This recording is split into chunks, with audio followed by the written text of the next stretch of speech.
Akkam jirtu kabajamtoota daawwattootaa fi hordoftoota tiyya. Viidiyoo tana erga waraabuu dhiisee tureera. Walirraa bannee irra jiru. Yeroo tokko cadhisuullee gaarii. Ammoo cadhisanii achi hafuu qofa doon taane yeroo tokko dubbachuullee bareeda jechuudha. Hundinuu bareeda. Hundinuu yeroo qaba jechuudha. Yeroo isaattiin bareeda. Haadha wanni dubbachuu murteessee fi poostii tokko arge. Poostii Jawaar Mohammed jechuun waanuma ergaa kabajamoon kantiibaan magaalaa Finfinnee Aadde Adaanech Abeebee dabarsanii ergaa isaan dabarsanii በተለያየ መንገድ ለህዝባችን የኑሮ መቃለል አንድ ነገር ጠብ ማድረግ በማይችል ፕሮፓጋንዳ ስራ ህዝባችንን የሚያስለቅሱ በማስለቀስ ኑሮን ያቃልሉለት ይመስል ምሬቱን አጋነው ለተጨማሪ ምሬት ለመስጠት ለራሳቸው ጥቅም የሚገለገሉበትን በተለያየ መንገድ ሲያጋጥመን እናያለን። ይልቅስ እንተባበር፣ አብረን እንስራ። ያለችን አንድ ሀገር ናት። ሀገራችንን ለማበልጸግ የህዝባችንን ኑሮ ለማዘመን የኑሮ ጫናውን ለማቃለል በጋራ መስራት የበለጠ ህዝባችንን ተጠቃሚ ያደርጋል። እውነተኛ የህዝብ ተቆርቋሪነት ካለ በዚህ ረገድ ብቻ የሚረጋገጥ መሆኑን ማንሳት እወዳለሁኝ። እርጋንሳኒሞ ኡመታ ቡአኔ ቦችሱ ቆፋ ዶንታኒ ዋን ቶኮ ሆጀተኒፊ ዋ ኡመታ ረኮ ኬሳ ባሳ አገርሲሱን ጋሪዳ ብይ ቀምኑ ከና ውሉማን ሀ ኢጃሩቲ ኤርጋ ጀደኒ ደበርሰን ጃዋር መሐመድ ብያ ብልጭልጪ ዋን ጨለለቃ ጎተኒ ኡመታ ሳምተኒ ብሪ አላት እርግተኒ ኡመታ yoomsitani waan hattan kana ragaa gadisini guura jedhe posti godhe degree jalqabaatiin hanga maastersiileen journalism garadhe posti tana yoo argu disinformation and misinformation waan jedhamu jira jechuudha damee propagandaatii wanni kun misinformation jechuun odeeffannoo sobaa tamsaasu jechuudha. Odeeffannoo sobaatiin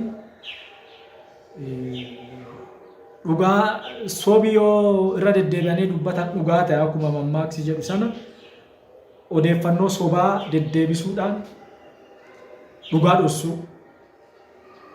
Disinformationiin immoo ta'e jedhanii targeettii tokko godhatanii sobanii gara targeettii sanii oofuu jechuudha. Wal fakkaata misinformationii fi disinformationiin kun. Wanni amma Jawaaritti jiru kuni waan kana jechuudha. Dhugumattuu waaqii lattilleen beektaa hin dhaggane amma. Keessattuu hooggansi kabajamoo muummicha ministeeraa Dr. Abiy Ahmed durfamu kun kabajamtuu kantiibaa magaalaa Finfinnee Aadde Adaanech Abeebee muummichatti aananii jechuun hojii guddaa hojjetaa jiran. Hojii guddaa hojjetan. Mi'a to'atanii lafti kana dubbatti jijjiirama akkana hamma lammiin biyya alaatii lammiin biyya keessaa ragaa bahan. አረጉት ገነት የገባው ነው መሰለኝ። አይተነው ማናቅ ማሽን መንገድ ውስጡን አምጥቶ ይኸው እዚህ እንዲህ ሲያጫውተን በጣም ጥሩ ነው። ይዝለቅ በዚሁ እንጃ ብቻ ምንም ምለው ነገር የለም። ለዚህ ያበቃኝ እድሜን አመሰግናለሁ። ዛይ ነገር እኔ ያው ፊልም ላይና ውጭ ሀገር ምናምን ነው እንደዚህ ለዚህ ሀገር ይመጣል ብዬ አስቤ አላውቅም እና በዚህ በአጭር ጊዜ ይሄን የመሰለ ቦታ በማየቴና እዚህም ደግሞ ሱቅ እንትን በመሆኔ በጣም ደስተኛ ነኝ።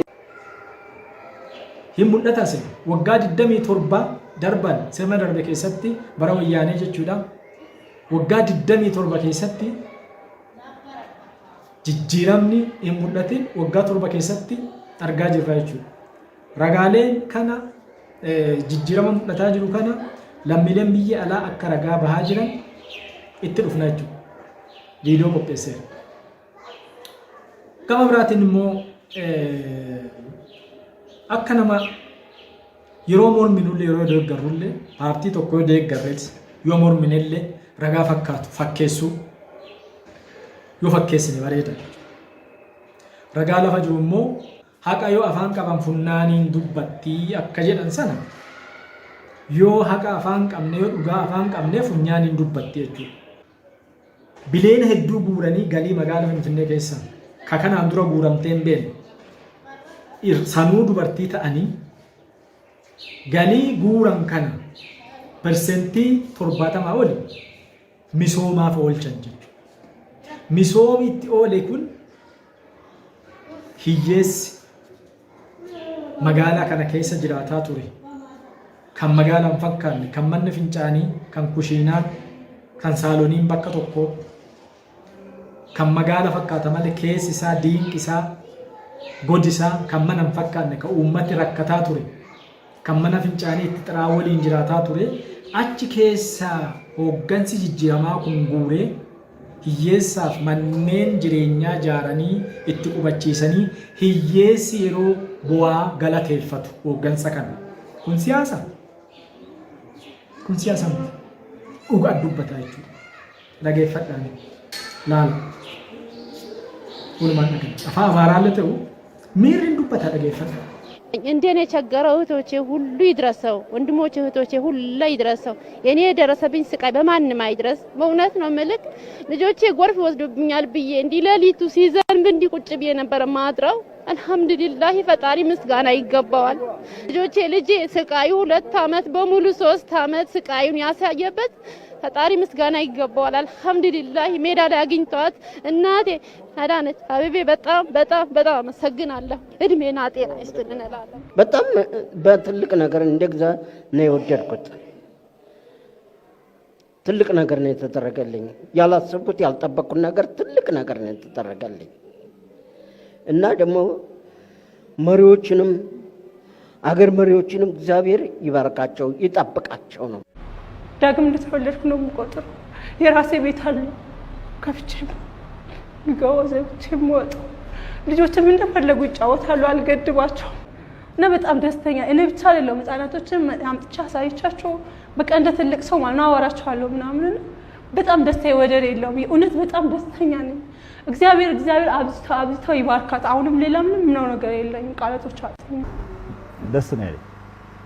በእውነት አላመንኩም። ባለቤቴ እስካሁን በቃ እኔ እንድላታለሁ እኔ አላመንኩም ትለኛለች። 10 ጊዜ ጧትም እንሂድ ብያት ነበር እኔ አላምንም እያለች በቃ ደንግጣለች። እስካሁን ምንም የምታምን አልቻለችም ልታምን።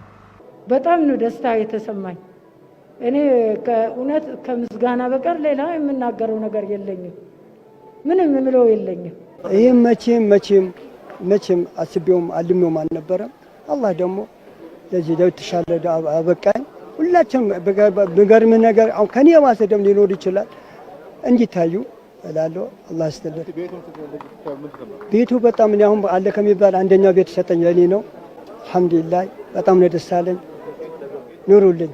ገማ ብራቲን ከኑማ ወልቀበቴ hiyyeessa immoo waliin qabanii nyaachisaa jiran hooggansi kun waan guddaadha. Gama misooma bu'uuraalee misoomaatiin, gama barnootaatiin, gama fayyaatiin Finfinnee keessatti wanti hojjetamaa jiru waan guddaadha jechuudha. Bari koriidarii limaatii amma jedhan kana kan amma biliciliciidhaa jiraattota oddoolaa jedhanii maqaa balleessuu yookiin diisinformeeshinii sobanii kaayoo tokko godhatanii odeeffannoo sobaa fi uummata daandiirraa qabuun kuni waan hin fakkaanne jechuudha. Mee misoomni hojjetamu kuni ofii of hojjeta. Namaa miti kan hojjetu. Nami hojjete kun carraa hojii argatee hin jiru. Argateera jechuudha. Namni carraa hojiitti argateera. Namni hundammoo hojii galchuu hin danda'u. Maaliif taanaan hin danda'u. Biyya kamtuu nama kamuu yeroo tokkotti hojii qabsiisuu hin danda'u. Hojii dhabdummaa eessallee jira, biyya kamuu jira jechuudha. Hanga ta'e jala qabsiisaa deemuun hin danda'amu. Iteetu immoo hojiin kun ofii hojjettu, namatti hojjeta. Hojii qabateera jechuudha. Akka qeeq Jawaar jedhu kanaa mati dubbiin. Isaan birrii tuulatanii birrii galii saamanii biyya alaatti guurratanii jedhu. Akkasiin otoo biyya alaatti guuranii jijjiiramni kun hin mul'atu. Waggaa 27 bara wayyaanee jechuun jijjiirama mul'atinitti waggaa 7tti mul'ate. Uummatii ragaa ba'aa jira. Lammiin biyya keessaatii biyya alaallee ragaa ba'aa jira. Kun siyaasa miti dhugaadha. Dubbii siyaasaati dubbii dhugaa immoo hin beeksisti jechuudha. Kanaafuu yoo morminallee dhibbaa dhibbatti zeeroon baay'isnee mormuun sirrii miti waan tokko. Zeeroon baay'isuun sirrii miti. Dhiiroo nuti akka Oromootti rakkoo guddaa tokko qabnu. Rakkoon nuti qabnu jabaa keenna itti duunu, jabaa keenna mogolee gadi buusu. Mee ilaala. Kabajamtuun kantiibaan magaalaa Finfinnee Aadde Adaanech Abeebee hooggansa jijjiiramaa kana keessaa saba keenya keessaa ba'anii kan saba kana mataa moqoo ol qabanidha. Dubartii dhiisaatii dhiiraayyuu fakkii guddaa kan ta'anidha. Hojii boonsaa kan hojjetanidha. Hojii isaan hojjetanii lammiin biyya keenyaa, lammiin Itoophiyaallee, lammiin biyya alaallee hedduu tajaajilan. Ija keenya argaa jirra. Halkanii guyyaadhaaf hojjetaa jiru. Halkanii hojiirra jiran. Hooggansa akkana halkanii guyyaadhaan hojjetu hin argine. Hin argamu. Umurii kiyya keessatti dhugaa dubbadha. Dhugaa dubbachuunis dhugaa ilma waaqaatii jedha Oromoon gaafa safuu bulu, gaafa safuu beeku. Dhugaa ilma waaqaatiidha. Dhugaan dabse. Dhugaa namaa kennanii hanqina namaa himan dur Oromoon akkana zeeroo waliin baay'isu. Dhugaa ilma waaqaatiidha. Waaqi ilmoon qabu dhugaa qabaa'edha. Dhugaa waaqaa kana sodaatan. Dhugaa namaa dhoksuun cubbuudha. Dhugaa lammiileen biyya alaa himaa jiran kana dhoksuun cubbuudha. Pireezidaantiin biyya Afrikaa kibbaa Siriil Raamaafoozaan yeroo walgahii gamtaa Afrikaatiif Finfinnee dhufan dhiyeenya kana Finfinnee jijjiirama Finfinnee keessa jirutti nan hinaafee magaalli keenyaa Johannesburgiin akkana ta'uu qabdi. Ani yeroo Finfinnee deemetti galgala gadi ba'ee miila didiriifadhee ture. Yeroo sanatti nami halkaniin karaarra deema. Jaalalleewwan harka wal qabatanii daandiirra deemanii. Akka malee namatti tola. Halkan guyyaa fakkaata. Magaalli keenyallee akkana ta'uu qabdi. Finfinnee magaalaa qulqulluudha. Magaalaa xurii hin qabne. Magaalli keenyallee akkana ta'uu qabdi jedhanii dinqisiifannaa isaanii agarsiisanii turan. Himanii turan. Biyya isaaniitti galaniiti bal. Uummata biyya isaaniitti yeroo haasaa godhan kan dubbatan. Dhageeffadha. When I drove around in Addis Ababa, you could see people walking around at night because it is a lit up city. It is a clean city. You could see they walking around freely, lovers holding hands, and precisely the sight that many of you would like to see of lovers walking in the street, holding hands, loving each other, but loving the city as well. Johannesburg used to be like that. I remember when I was a young man walking around in Elof Street, just like that, hand in hand with somebody. So let's return let's return Johannesburg to that. Gama biraatiin immoo tiktokeriin faranjii tokko hundi keenya eegaa hooggansallee taane, hojjetaallee taane, xiqqaallee taane, guddaallee taane bara kana namuu moobaayilii harkaan qaba sooshaal miidiyaa kana hin laalaa jechuudha. Otuma sooshaal miidiyaa kan akkana laalu tiktokeriin faranjii tokko andur Itoophiyaa bifa kanaan beekaa. Bifanni beeku himu sun immoo mana citaa yookiin mana buuyyoo gosee wayii waan ciccittu waan duutu Itoophiyaan beeku tana mataa kee keessa Itoophiyaan jirtu tana viidiyoo wayii dhaggee Itoophiyaan tana naan jedhanii akka malee rifadhee biyya biraa fakkaatti biyyuma teenya fakkaatti dhuguma Itoophiyaan tana waa ajaa'ibaati jedhee faranjichi kun dubbatee jechuudha. Bro, can someone please tell me why this whole entire time I thought all of Ethiopia looked like this?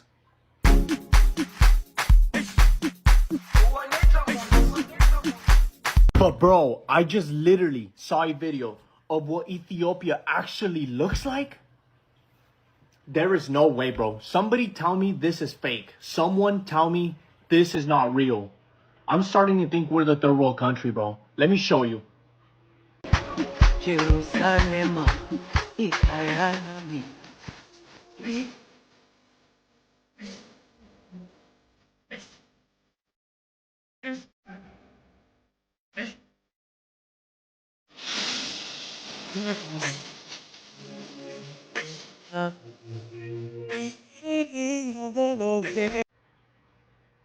What the?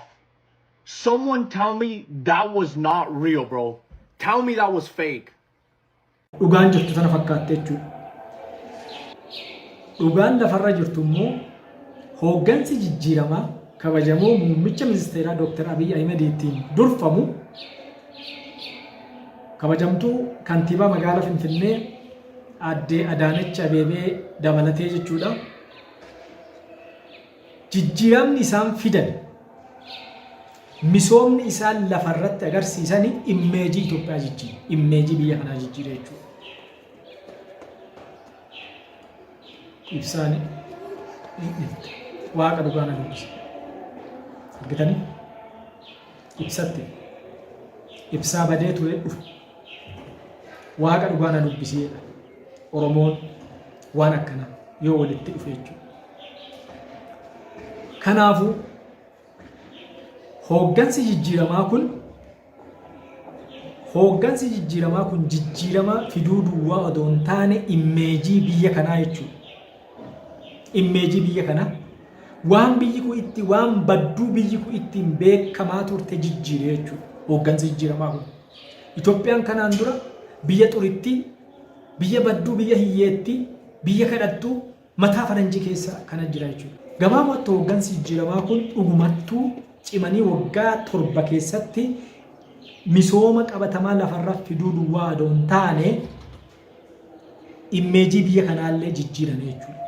Maqaa hamaa biyyi kun qabdullee irraa jijjiiran, irraa dhiqan, xurii biyyi kun qabdullee irraa dhiqanii jechuudha. Rakkoon hin jira, hin jira. Rakkoon immoo as qofaa miti addunyaa guutuurra jira. Awurooppaallee jira, Ameerikaallee jira. Rakkoo takka baraaf fida. Takka yeroo fida. Takka qaroominaaf fida. Takka namaaf fida. Nuti immoo rakkoo kana hunda waliin qabnee gara hooggansaatti akka waa hooggansi akka waan bulchitoonni fidaniitti akka hanqina hooggansaatiin uumametti goona jechuudha. Sababa ittiin goona. Miti garuu. Rakkoo kana adda baasuun barbaachisaadha. Kan yeroon fidda jira. Qaala'insi jireenyaa kan yeroon fidda jira. Qaala'insi jireenyaa baay'ina uummata keenyaarraan ka'ee kan dhufe jira. Uummati keenya baay'ee dabalaa jira. Akkasuma nama hojjetuu fi nami nyaatu wal qixaamuti jechuudha. Baalaansii ta'uu qabu. Akkasuma nama hedduun baratee yuunivarsiitii ba'aa jira. Nama baratee yuunivarsiitii ba'u kana hunda yeroo tokkotti hojii uumuu hin danda'amu. Sirni barnoota keenyaallee rakkoo qaba jechuudha. Eeggattummaa nu barsiise. Barannee xumurree hojii akka qabannu nu barsiise. Barannee immoo atoo barannu hojii uumuu, hojii garaagaraa uumuu, hojii namaa uumuu kana fa'a. Kana booda xiyyeeffannaatti kennee mootummaallee akkana godhuu qaba jechuudha. Biyyoota adda addaa deemne irratti argineerra kaarikulemii manneen barnootaa garaagaraa akka kenna kanaa miti. Kenna kun rakkoo qaba. Kanaafuu rakkoowwan uumaman kun hundinuu rakkoo hooggansaa gochuun sirrii miti jechuudha. Rakkoo yeroon fidde, rakkoo barri fide, rakkoo addunyaan fidde, rakkoo immoo nuti finnellee, rakkoo immoo haala biyyi keenya keessa jirtu uumame hundumaa rakkoo nama tokko rakkoo hooggansaa gochuun sirrii miti jechuudha. Ergaa keerraa waliin qabuufu jijjiiramni dhufeera. Jijjiiramni lafarra jiru kuni mul'ataa jira, mul'ataa jira. Jijjiiramni kuni uummata biraa mul'ataa jira, mul'ataa jira. Lammiin biyya keessa, lammiin biyya alaallee ragaa bahaa jira. Afaan dubbii baree utubatti tasaasaa akkuma jedhamu. Utubaan nama jalaan dubbatu dubbii baree fi utubatti tasaasa. Kanaafuu yeroo tokko tokko mormituun tokko afaan dubbii bare utubatti asaasa akka jedhan afaan dubbii bare waa mantaan waan hin fakkaanne otoo amma maallaqi finfinneerraa maddi galii finfinneerraa guurame kun hatamee biyya alaatti bahee akka Jawaar jedhe jechuudha. Akka Jawaar Mohaammed jedhe hooggansi deseetii calalattuu yookiin oddola calalaqaa keessa jiraatan uummata carraa hojii dhoowwatanii qaala'insi jireenyaa uummata qabee isaan birrii ala guuratanii ofii isaanii ittiin badhaadhanii uummata dararaa jiranii jedhe. Soba jechuudha, soba adii jechuudha. Otoo hatanii jijjiiramni kun lafarratti mul'atu. Waan waggaa 27tti mul'atinitti waggaa 7 mul'ate jechuudha. Rakkoon hin jira. Biyyi qabnu immoo tanuma akkuma kabajamtuu Aadde Adaanech Abeebee ergaa isaanii irra jedhanii biyyi takkattiin qabnu kana biyya takkattii qabnu kana waliin wal deeggarree haa ijaaruu jedhan. Amma warri mormaa jiru kun dhugumattuu isaanuun ta'an mootummaan ta'an mee utuu ta'e utuu jenne mee biyyi ijaaramtu kun hooggansi kun biyya ijaarre kana buqqifatee gaafa aangoorraa ka'e buqqifatee deema. Biyyi kun barii Aadde Adaanech Abeebee bakka san hanga barabaraan jiraatan muummichi ministeeraa Dr. Abiyyi bakka san hanga barabaraan jiraatan nama isaanis misooma hojjetan kana jijjiirama hojjetan kana buqqifatanii deeman fudhatanii deeman dhaloota duubaa dhufuuf ta'a mootummaa duubaa dhufuuf ta'a jechuudha waan gaarii hojjetame gaarii jechuudha otoo barre waan gaarii waan hamtuu jiru immoo kun gaariidha kun immoo hamtuudha jechuudha otoo barre yoo morminulle sababaan otoo mormine yoo deeggarulle sababaan otoo deeggarre gaarii ta'a jechuu barbaadeera. Ergaa koo har'aa kanumaan gabaasa yeroo biraatti walitti dachaana hanga santuu aaga badhaadharra tura nagatti.